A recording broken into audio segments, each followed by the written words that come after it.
Welcome to a special edition of my podcast. I'm Diana, and today we're taking a unique approach. As a diehard fan of Fear the Walking Dead and the Walking Dead universe, I wanted to connect with you in a new way. In this episode, we'll be diving deep into the highly anticipated final season premiere of Fear the Walking Dead.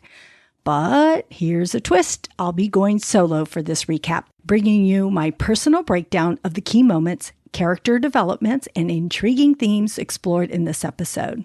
I know it's a departure from my usual co-hosted format, but I couldn't resist the chance to connect with the Walking Dead universe and all Fear the Walking Dead lovers. All right, let's get to the live recap.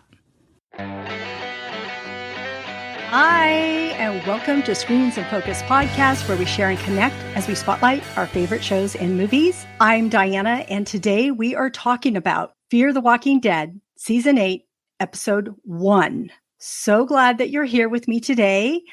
I know this is a new format for me. I am trying out this solo live stream with you. I hope the audio sounds okay. And it's a new format for my Fear the Walking Dead episodes. I normally have a co-host with me. And so for Fear, I did not have a co-host set up as of yet, but I still wanted to bring you my thoughts and my reactions and connect with all the Walking Dead universe and the community out there, because I love the whole Walking Dead universe. And I was really excited that Fear was coming back on, and I had to connect with other people who are also excited about the show, because we all have thoughts, right? We all are so excited to see another show come on since the Walking Dead show has ended. And I'm looking forward to all of the spinoffs. But for now, we have Fear, the last season of Fear the Walking Dead. I wanted to start off with a question of the day. And that is, will Morgan Jones survive Season 8? What do you think? I had read, that Morgan Jones' story will end with Fear the Walking Dead. So what does that mean? Does that mean he won't revisit this character in any of the other spinoffs? Or does that mean he will die? Will Morgan Jones die? So we've seen that before, right? On The Walking Dead, we saw with Rosita's character, played by Christian Serratos, how she wanted to finally end that relationship and get some closure. And so we saw what happened with her and that character. And so Lenny James has played Morgan Jones for a long time, since The Walking Dead began in the first season, first episode. So, Morgan Jones is a really beloved character to so many people, including me. And so I don't know. You never want your favorite characters to die. So you want them to figure out a way to survive. I would love for him to be reunited with Rick. I think that is a feeling that a lot of Walking Dead fans, Walking Dead universe fans have, right? Is for him to reunite with Rick. That would be so special. That would be so awesome. But is Rick going to come on Fear the Walking Dead? I don't think so. So if Morgan Jones will last be seen on Fear the Walking Dead, what does that mean?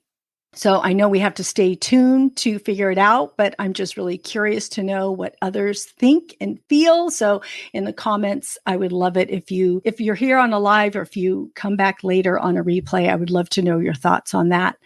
And hopefully we can revisit those in the future episodes, because that's going to continue.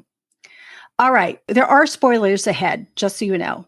We are going to talk about anything that this episode delves into. And so Madison returned at the end of last season, and she was working for Padre as a collector, where she takes children and gives them to Padre. And she was doing that to protect her own kids that she thought were still living. Of course, she meets up with Morgan, and Morgan explains to her what has happened, which I thought was so heartbreaking. I saw right before I watched the season premiere, I had seen the episode prior, and I came in right on that part. And I thought, wow, that was so heartbreaking for us to see Madison going through that experience again, of knowing that her kids are gone.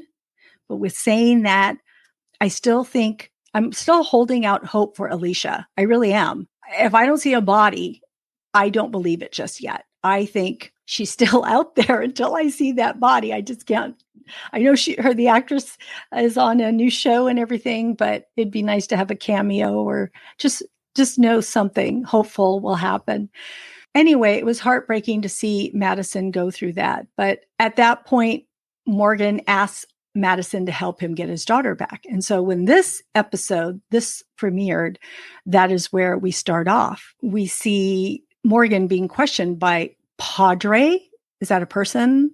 I know it's a place, but I guess it may be a person too. We don't know who's on the other side of that screen. But of course, they say, yeah, we know that she's not going to bring us a new collector and a child on the same day. So at that point, Morgan and Madison take the guns from the guards and point it at the mirror. At first, I'm like, what the heck is happening? I don't know who they're pointing this at. I mean, the people could run out, do whatever. But anyway, it was part of the show. So Madison does say to Morgan, I'll take care of this.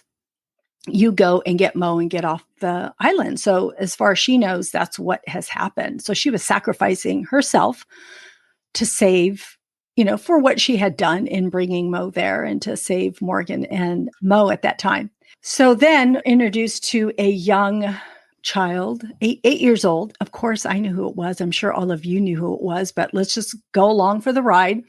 And she's dressed up in what appears to be this fencing outfit. And she goes out there to fight. And I thought, hey, man, you've got some skills with that. I'm sorry, for lack of a better word, that pole that she had. And I thought, ooh, she has skills that Morgan had. And so she was skilled in that way, but she lacked the mental capacity to fight it. And that was because she's haunted by these memories that she has. I thought that was interesting where that was going because she had these flashes of when she was a baby. And yeah, I've seen a lot of comments on that on Reddit and everywhere else as to how far back can you really remember? And does anybody remember when they were a baby? But I believe that some people can recollect things that are from a long time ago. So again, I'm going with what they're giving me here.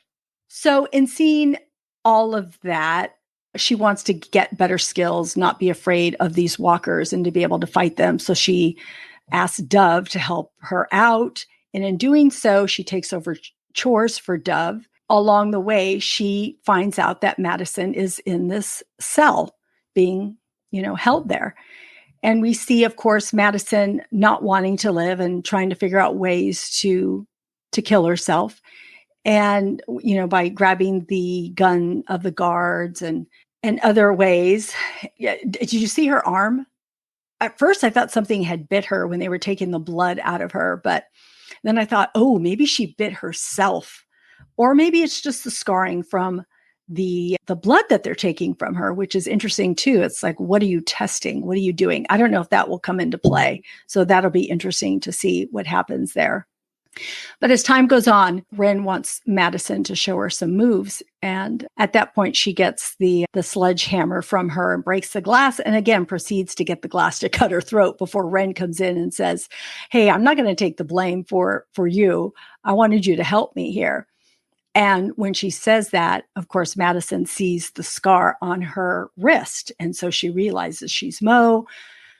She realizes how much time has passed. And that's when it is confirmed to the rest of us that there has been a time jump that I was totally shocked about. I knew there was going to be a time jump. I didn't realize it was going to be in the first episode. So of course, this is a more grown up Mo that we see. And I really actually appreciated this actress. I did really like her. So in doing so, now Madison has this renewed purpose in her life. So she takes her and goes to find Morgan. As they are going through this, of course, Ren is not wanting to be there with her and wanting to go back to the island, even though she knew there was something away from where they were at. There was something more, a longing in her that she wanted to reach out to. Now that she is experiencing this, she wants to go back. Of course, she's 8 years old. She's still a kid. So I understood that. But I also found it interesting that she was fighting with Madison so much on this. There's one point where she knocks her down, tries to take the walkie so she can call Padre. Soon there, Morgan comes upon them because he had heard them on the walkies and they meet up with each other. And I thought that I was actually very, very shocked with Morgan.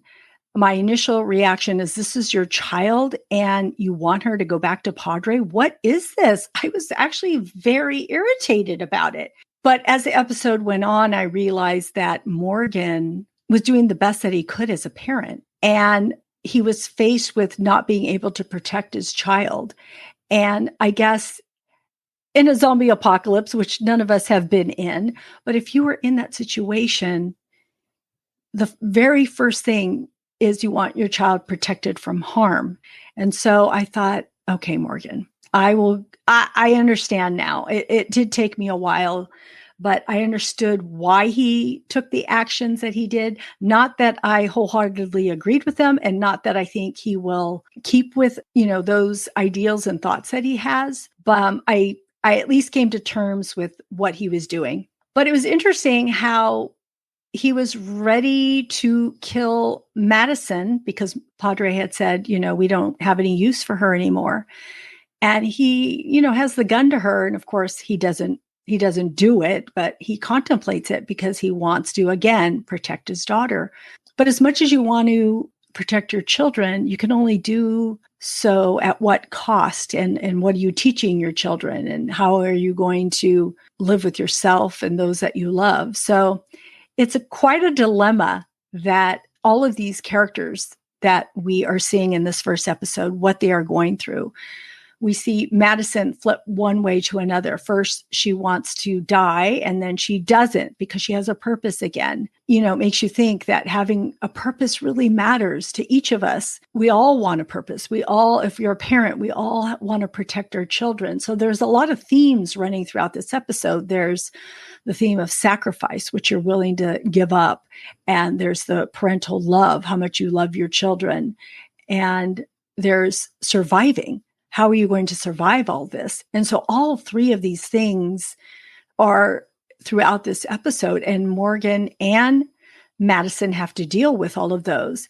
And even Ren has to deal with the surviving and the sacrifice. So, it was really interesting to see all of this. And, it was also, we got to see Padre, a little bit of Padre and what they think and how they feel, because in the very beginning, when they were talking to Morgan, they said, we are going to take care of Ren, Mo, and she's going to be able to separate herself from her emotions. And then we also said, they had also mentioned, parents want to rebuild with the same ideas and ways that they had before, but we don't want that. We want to build in a new way. So what is this place? And you see them training all these kids, and I don't know.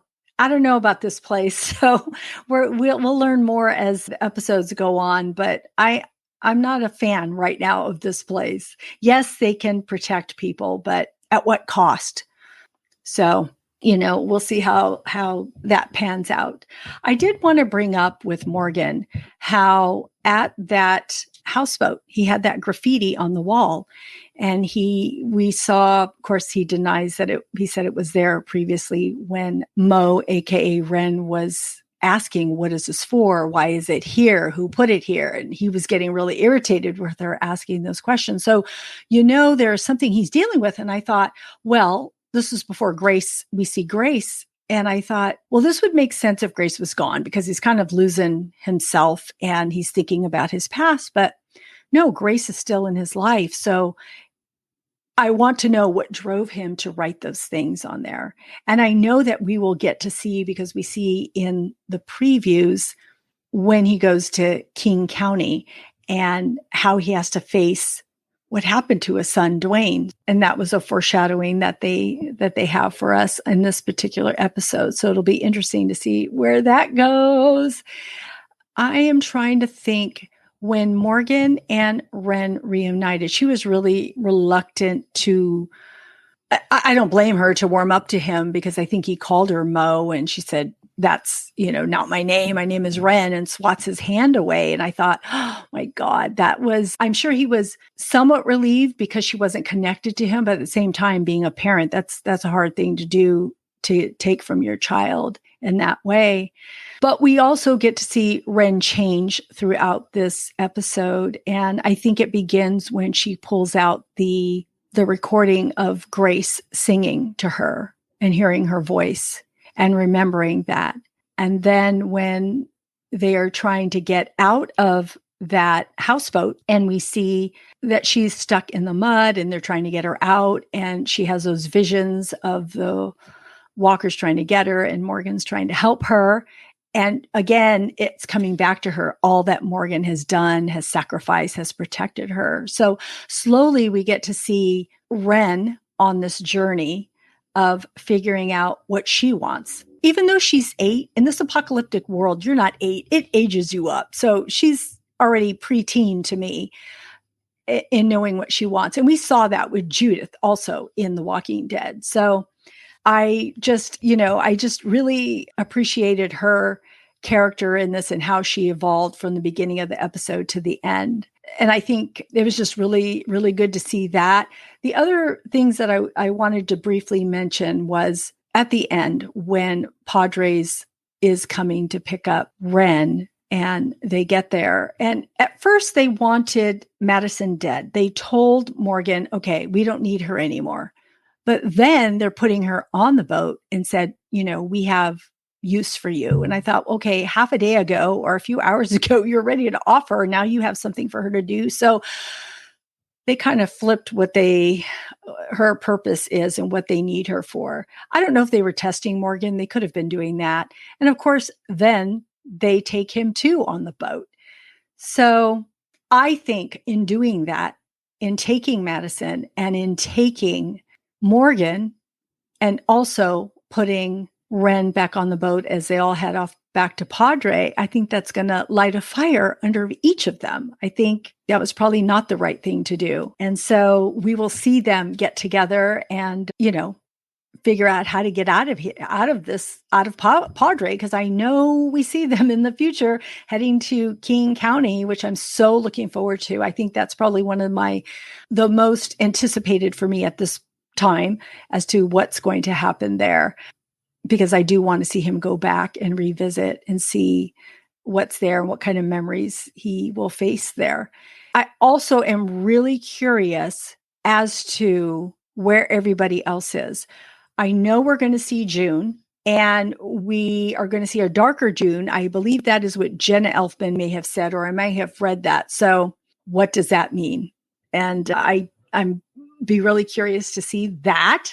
Also, Daniel was on the edge there with his, everything that he was going through with Luciana. So, how has his mental capacity fared? So we'll get to see that also. And I really want to know with Dwight and Sherry, they have a baby. That baby has to be 7. Okay. Am I not remembering correctly? She is pregnant. Yes, I think I'm remembering correctly. So that baby, where is that baby? And is it on Padre? Are they on Padre? Because they were separating parents from children. So there's so much to look forward to. I'm really excited to see, what happens. And I do want to mention my favorite moment in this episode was with Ren, when she says that she doesn't want to go back. And she tells Morgan, you showed up. You showed up. That's what every kid wants of their parents, for their parents to show up. And I thought that those were great words for Ren to speak. She tells them, Padre lied to me. They said, you couldn't protect me. She tells that to Morgan, but you did. She tells Madison, and you protected me now. You sacrificed, you saved me. So she's giving them both a purpose to go on and to work together and to get out of there together. She also tells Madison, there are other kids here that you put on this island. So basically you owe these other kids their lives too. That was my favorite part. I thought, oh man, it takes a kid to remind these adults what is important. And so I thought overall this episode was really good. It moved all of their stories forward. It gave them all a purpose. It let us know where they were each at. I don't know. I can't wait to hear your thoughts. I'm going to, hopefully you have some great thoughts to share with me at some point. I want to thank you for joining my live stream today. I do want to say that The Walking Dead, Dead City looks so exciting. I cannot wait for it to come out. I don't know if you've seen it. If not, you should look it up. It looks really good. There's a lot of action in it, and there's some zombies in there that are crazy looking. And so I just think it's going to be good, and it's very exciting. So I'm looking forward to that. That'll be in June. But again, I want to thank you for joining me on my live stream today and for taking the time to be with me. I want to say that's our show. Thanks for tuning in. We are grateful you tuned in. And we hope something that we said today resonated with you, gave you a chuckle, some happiness, some positivity, or inspiration.